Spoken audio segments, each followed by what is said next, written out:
Hi, today we're going to continue our discussion with the second fundamental theorem of calculus and a couple little problems right here we have here. Now the first one's kind of a cool little thing right here. It says find the equation of a tangent line. Now we've been doing tangent lines for quite a bit of time, but this time they give me the function as an integral itself, and we want to find the tangent line at x equals 2. So, well, of course, anytime we want to write a tangent line, the first thing we have to do is we have to find the point for the function. And to get the point, well, we have to find f of 2. Well, how do we get f of 2? Well, my rule from the second fundamental theorem says to plug it into my integral itself. So we can go from 2 to 2, that's where my x is, and this is going to become the area of t squared plus 3 to the fourth dt. Well, we know that the area from 2 to 2 is just going to become 0, so we have the point 2, 0. Now, to get the slope, we have to apply that FTC, the second fundamental theorem. I need f prime of x. Well, we should know the kind of shortcut. If I'm taking the derivative, the shortcut is just to plug in x for t. And that's going to become x squared plus 3 to the fourth. There's my derivative. I want to find the value of the derivative at x equals 2. And that's going to become 4 plus 3 to the fourth, or 7 to the fourth. That's kind of a big number, not one we would expect you to know. But that's our slope. Now we write our equation. Now we're ready for our tangent line. And we get y minus our y value is 0 equal to our slope 7 to the fourth x minus 2. And there's my tangent line right there. Now on a test or quiz we can easily ask you, okay, now we can use differentials. What would be the approximation of our function f of x at x equals 2.1 or something like that? Alright. Now the next question is kind of cool. It says suppose we have this function 2x squared plus 30 equals the integral c to x of f of t dt. We want to find f of x. We want to find the function. Well, there it is. We just got to get it outside of the integral. So I'm going to undo this. To undo the integral, we're going to take the derivative of both sides, because I want to isolate this f of t right here.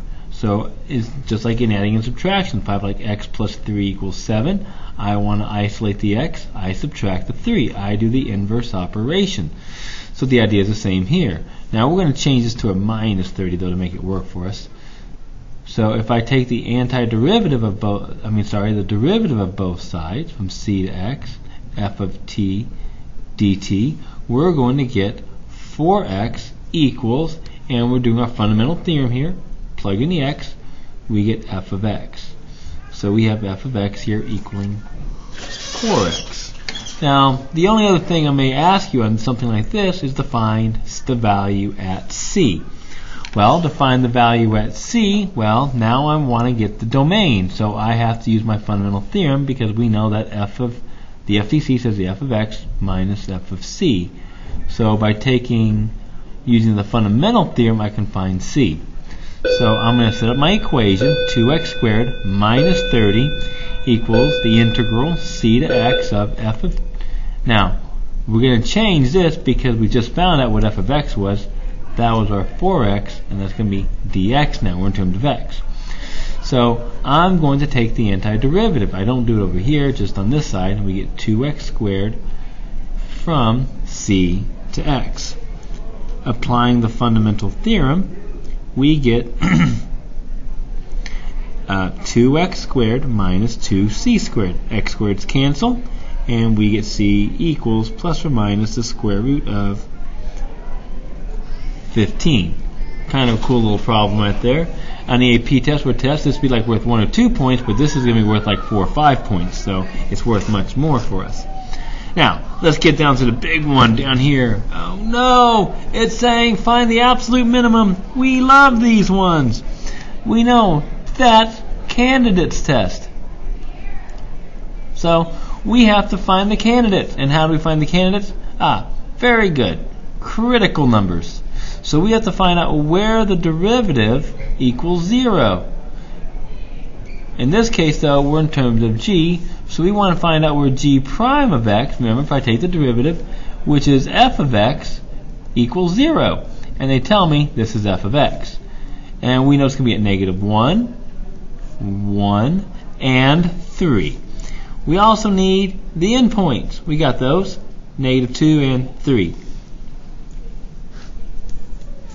So, now we're going to apply the candidates test. Remember, we're going to look for the values, right? So when I apply the candidates test, remember, here's x, here's g of x. I want to find the values of my critical numbers, -1, 1, and 3, and my endpoint, -2, and I already have 3. So there's my endpoint. We don't have to do it twice. Now, I have to find those values. So I have to plug them into my formula. So if I'm looking for -1, if I'm looking for g of -1, I plug it into my formula. From 1 to -1, f of t dt. That's going to be my area. So I'm looking for the area. But you got to be careful. I switched the domain. So that's going to change. I'm going to change this around, make this negative from -1 to 1, f of t dt. I'm fixing my domain. So we always want to go from least to greatest. And this is from -1 to 1. It's a triangle. And it's under, so it's going to be negative from this negative. And because it's underneath the x-axis, I know it's going to be negative as well. So 1/2, the base is 2, the height is 1. And this becomes just 1. So at -1, the value is 1. Finding g of 1, we're going to look at the area from 1 to 1 of f of t dt. Don't miss that one. That's just 0. Find the value at 3. G of 3 from 1 to 3. How do I know to go from 1 to 3? My rule says if I want to find g of 3, I need to go from 1 to 3. It's my x value. And from 1 to 3, it's a triangle. 1/2. Its base is 2. Its height is 2. So we get 2. And the last one, oh no, g of -2. Now, very similar to this one up here. I want my -2 to go on bottom, put my 1 on top. But that's going to change my sign out here. And I'm going to get f of t dt. Remember, we put the negative here because we would normally go from 1 to -2, but we want to flip that around. We want the smaller number on bottom, so -2 puts a bigger number on top, the 1. So from -2 to 1. But that changes my answer here. Now, that should make sense if you change. If I did 5 minus 3 is 2, if I switch them around, I'm going to get -2. Very simple stuff.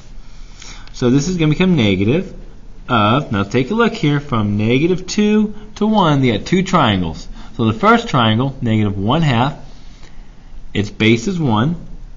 Whoa, focus, hold on here.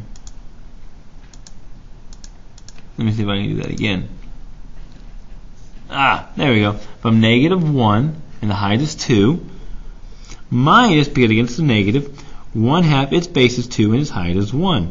And if I do this with that -1, so -2, so I get +2 there. So there we go. There's our values.